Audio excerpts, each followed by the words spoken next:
I was looking at my favorite app trying to find stuff I can pick up, then fix and flip for money when I saw the ad for this lawnmower. I then quickly drove to the location they gave in the ad, and fortunately, I was the first one to show up. That's because, depending on your area, there could be several watchers waiting for an ad just like this one to show up. And if you're not quick enough, they'll beat you to it, and you'll end up with nothing to show for it. In today's video, we're going to be looking at this very complex looking lawnmower. And the problem is that there was no information given in the ad about this mower, but more than likely, it's not going to start. Just to let you know, once the season is over, those watching to pick up mowers like this one get a bit complacent, and that's because ads like this one are far less frequent. What that means is that if you missed your chance to pick up stuff during the season, don't give up just yet because it doesn't necessarily stop like you would think.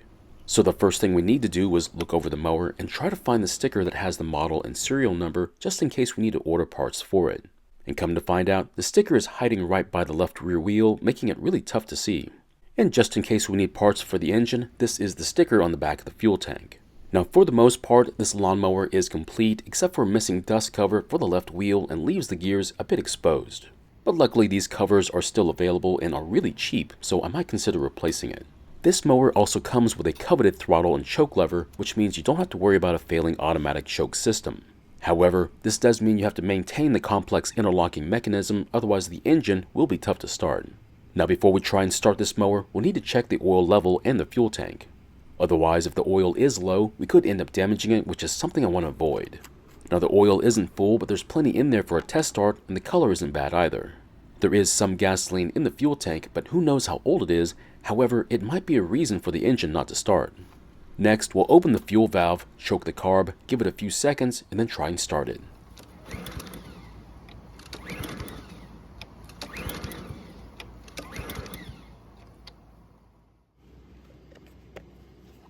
And as expected, it didn't start, so we'll try that again, but this time we'll put fuel into the carb.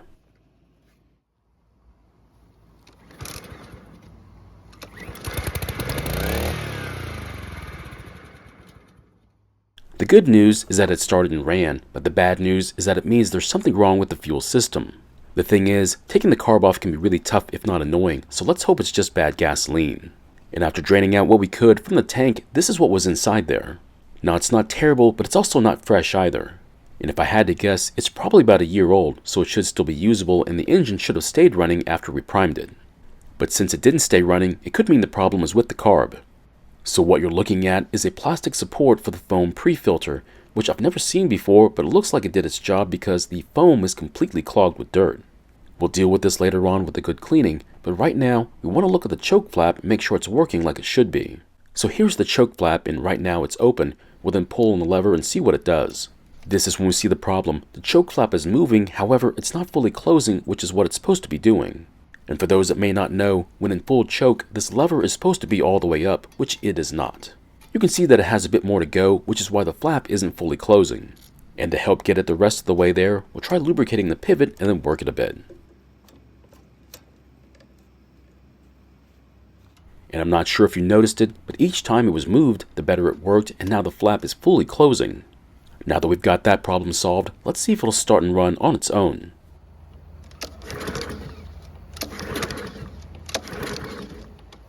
Well, that didn't work out at all, and yes, I'm aware that there was no gasoline in the fuel tank, but the fuel line and carb should still have fuel in them.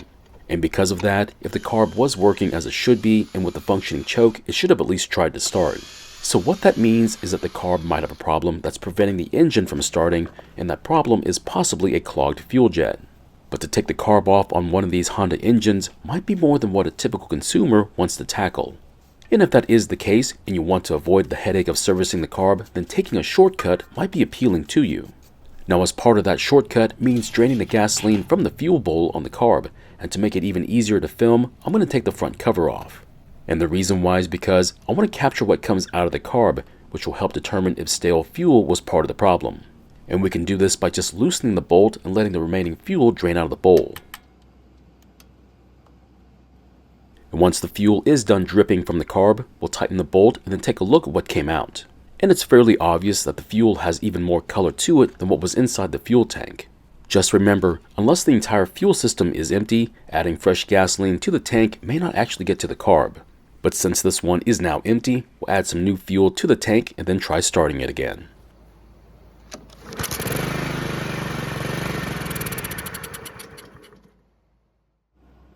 Well, it looks like the engine's now able to start and run after adding fresh fuel to the tank and using the choke that we fixed. So next, we're going to close the fuel valve, drain the gasoline from the bowl again, and then drop the bowl from the carb. So basically, we're going to try and clear the main fuel jet without taking the carb off the engine, and that's because the design of the system can be difficult for some consumers to deal with. The fuel bowl does have a thin coating of varnish on it, and the shortcut might not be enough to get the carb working 100%. But it should be enough to get the engine running again, and then see if it's worth doing an in-depth repair. Now the main fuel jet is sitting about half an inch up the pickup tube, and to clean it, we'll use a carb cleaning wire. Yes, this is a blind cleaning, but as long as an inch of wire can pass up into the pickup tube, it means the wire did pass through the jet. We'll then follow that up with a couple of shots of carb cleaner, hoping to make up for a better cleaning. But before we close up the carb, we want to make sure that the float is able to move, otherwise it could mean the needle is stuck, which is not a good thing to have happen. So now that we've used our cleaning wire and a cleaning spray in the jet, we can then replace the bowl and the nut. Just make sure the gasket is still there on the nut, otherwise there could be a fuel leak. So here's a helpful tip. Try spinning the bowl before you finish tightening the nut. This will help to align the bowl to the carb. Just make sure that you don't over tighten the bowl nut, because if you do, you could damage the nut and possibly the carb. Let me say this one more time. This shortcut is meant to get the engine running again, at least well enough for you to find out if the rest of the mower is in good condition. You'll be able to find out if the engine is making any strange noises, or if it's burning oil because it starts blowing blue smoke out of the muffler, and also test if the self-propel works. And if everything does check out, you can then decide to do a proper cleaning to get the engine working as it should be.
So there's good news and some bad news. Obviously the engine starts and runs and there's nothing wrong with it. But the bad news is that when off choke, the engine will surge, meaning it's not getting a consistent amount of fuel to stay running. The other issue is that the self-propel isn't working, but was later diagnosed as a belt problem and is now working. The lock for the blade isn't returning back like it should be, but looking at it shows that the spring is missing, which isn't tough to replace. So the shortcut of just cleaning the jet did exactly what it was supposed to do. Get it running, figure out what's good and what's bad, and then decide how we should fix it.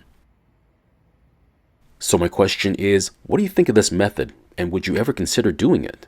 I know it's always best to do a full cleaning, but sometimes this is more than enough to get the job done.